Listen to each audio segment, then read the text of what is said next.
Merci de nous rejoindre pour cette troisième partie de l'Africa Newsroom. À ma vie, Gustave Kouevi, maître de conférence en droit public à l'Université Paris 1, Panthéon-Sorbonne, Ibouba, journaliste, Jean-François Akandi-Kombe, éditorialiste d'Africa 24, sont toujours avec nous. Place à notre Zoom culture et société consacré aujourd'hui à l'électrification au Rwanda.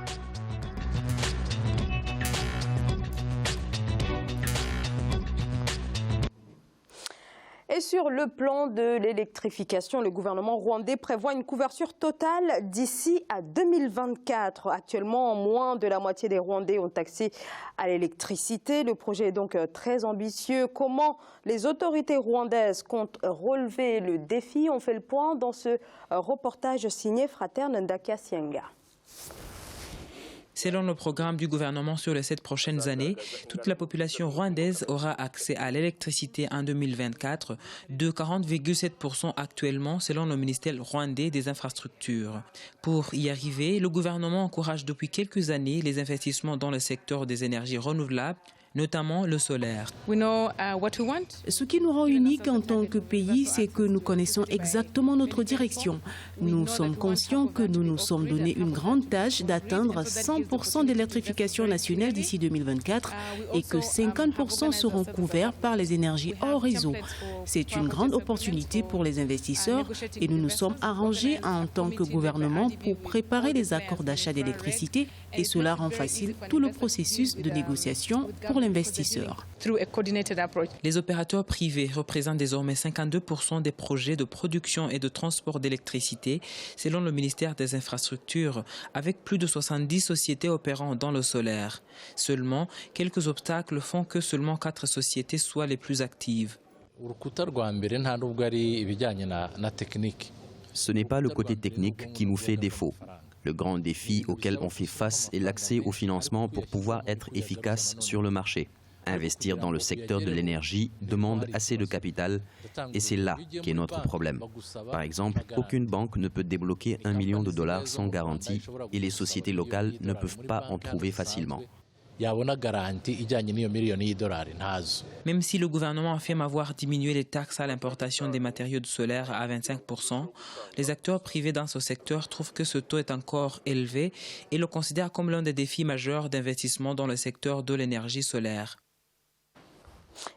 Ibouba, la volonté politique semble être là, mais on a des autorités qui sont confrontées à la problématique voilà, des banques qui sont assez réticentes à financer finalement ces projets. Est-ce que le gouvernement rwandais pourrait revoir là son ambition de porter l'électrification à 100% d'ici 2024? Je crois qu'ils sont là pour ça, en fait, pour essayer quand même de trouver des solutions afin que les idéaux qu'ils posent pour le développement de leur pays soient faits, soient effectifs. Je crois qu'il faut continuer à pousser, à essayer d'avoir une certaine étendue au niveau donc, des banques de la place, sinon essayer de voir au niveau de l'échiquier international pour pouvoir quand même financer cela. Parce que je crois que c'est le cas. Ils ont reçu déjà un financement de la Banque mondiale. Oui, ils ont reçu, mais qui est insuffisant, en fait, en quelque sorte. Donc, mais je crois qu'il va falloir, c'est déjà un bon pas, puisque ça va dans le sens du développement. Et à mon avis, je crois qu'ils trouveront toujours des idées émancipatrices pour pouvoir accéder donc, à ce développement-là. À ma vie, Gustave Kouevi, 7 ans, c'est très court pour porter l'électrification à 100%. Néanmoins, j'apprécie l'ambition. Je l'apprécie beaucoup. Et je formulerai le vœu que les autorités rwandaises travaillent suffisamment à la crédibilité de ce projet pour convaincre davantage d'autres investisseurs pour qu'ils viennent investir justement pour pouvoir financer cette ambition. C'est une ambition qui est éclairante et éclairée, c'est appréciable. Fadi, ce troisième sujet, pour moi, est positif par rapport aux 2 précédents dont nous venons de parler. La question que je me pose, est-ce que les autorités rwandaises font preuve d'un tel élan, d'un tel dynamisme, parce que le Rwanda, par son passé récent, est venu de loin, ou bien est-ce que c'est parce que l'État rwandais, suite aux événements qu'il a vécus, a su marquer une certaine rupture avec son passé Et parce que dans le reportage, les autorités rwandaises s'expriment en anglais. Et on y parle aussi le français, je ne suis pas du tout, etc. Mais est-ce que, donc, il faut que d'autres pays s'inspirent de ces paradigmes-là qui sont mis en œuvre, qui sont développés, qui sont promis au Rwanda. Sinon, c'est très très bien. Le développement d'un pays passe par le développement de son économie, des infrastructures, de toutes sortes de choses. Moi, je suis admiratif de ce que font les autorités rwandaises. Jean-François. Admiratif aussi. Je voudrais souligner simplement que même l'état actuel, c'est-à-dire la couverture à 50%, est déjà au-delà de nombre de pays africains. C'est déjà un bond. Et même si on n'atteint pas les 100%, on en approchera, on sera aux alentours de 80-85%, mais ceci mettrait le Rwanda en compétition, non pas avec des pays africains, mais avec des pays hors d'Afrique, y compris en Occident. Il y a des pays en Occident où on n'a pas 100% de couverture. Et donc, ce sont des raisons pour lesquelles on peut être fier d'être africain. La réflexion, si on avait le temps, mériterait d'être poursuivie sur le type de gouvernance qui conduit à cela, parce qu'il y a des critiques aussi sur le plan politique, sur la gouvernance de ce pays. Et il n'y a pas une gouvernance politique d'un côté, une gouvernance économique de l'autre, et les deux sont mêlés. Mais en tous les cas, cet objectif est un objectif vertueux. Il n'y a pas de développement sans développement de l'énergie. L'énergie, c'est avec l'énergie qu'on développe l'économie et qu'on peut mettre en place des entreprises qui tournent, qu'on peut créer, qu'on permet un meilleur vivre des populations. Donc c'est une énième réussite du Rwanda qu'on peut souhaiter voir s'étendre à d'autres pays africains. Amavi Gustave. Oui, c'est que nous sommes en train de parler du Rwanda et de l'énergie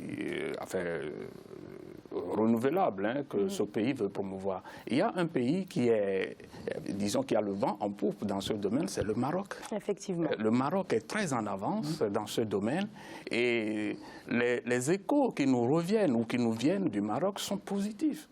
C'est-à-dire qu'il faut de l'énergie pour soutenir la production. Il faut de l'énergie pour soutenir l'éducation, l'instruction, tout un tas de choses.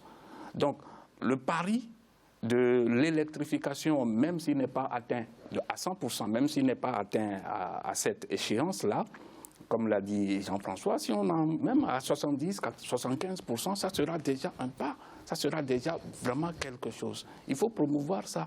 Non, mais en vertu de quoi le Rwanda, lui, arrive à faire ça, et que les autres pays ne peuvent pas le faire. Il faut... Bon, est-ce que je peux être un peu polémique? Bien sûr, je vous en prie, allez-y. J'aurais préféré un sommet Union africaine au Rwanda à un sommet Union européenne, Union africaine. Mais ça va venir, le Rwanda va assurer la présidence de l'Union africaine. Effectivement. Est-ce que vous savez pourquoi je dis ça? Parce que si ça a réussi au Rwanda, c'est parce que le Rwanda a su se doter de politiques publiques structurelles, structurantes. Mais ça dit durables aussi. Les choses sont pensées de manière à pouvoir s'enchaîner dans le temps. Ibouba, une question de volonté politique. Je crois que ce qu'il faut souligner justement, que c'est un acte qui est très noble en fait, et qui me surprend quand même donc, de ce pays-là, le Rwanda. Je crois que c'est un peuple aussi où les dirigeants politiques sont imbibés de valeurs. Ils le prouvent encore aujourd'hui puisqu'ils ont une grande vision.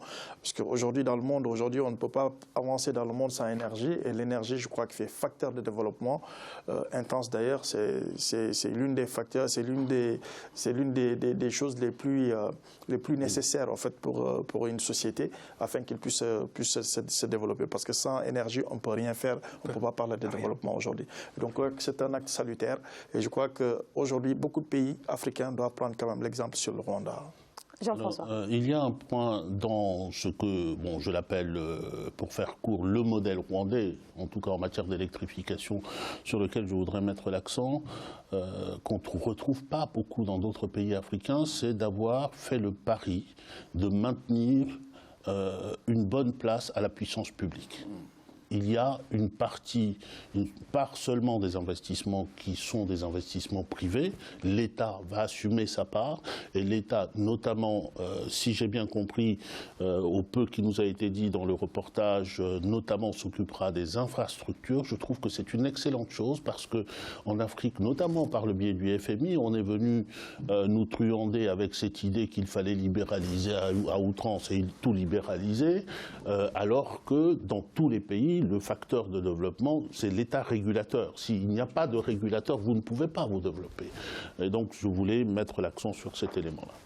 Merci beaucoup Jean-François Akondi-Combé pour toutes vos précisions tout au long de cette émission. C'est moi qui vous remercie Zahra et puis j'étais très très heureux de retrouver mon cher collègue de Paris 1 ici autour de la table. Alors justement, à ma vie, Gustave Kouevi, merci d'avoir accepté notre invitation ce soir. Oui, madame, c'était un plaisir. Donc je rappelle que vous êtes maître de conférences en droit public à l'université Paris 1 Panthéon-Sorbonne. Ibouba, merci d'avoir été là ce soir également. Merci Zahra et félicitations pour le bon travail aussi. Merci beaucoup. Je rappelle donc que vous êtes journaliste. C'est donc la fin de cette émission. Merci de nous avoir suivis. À demain.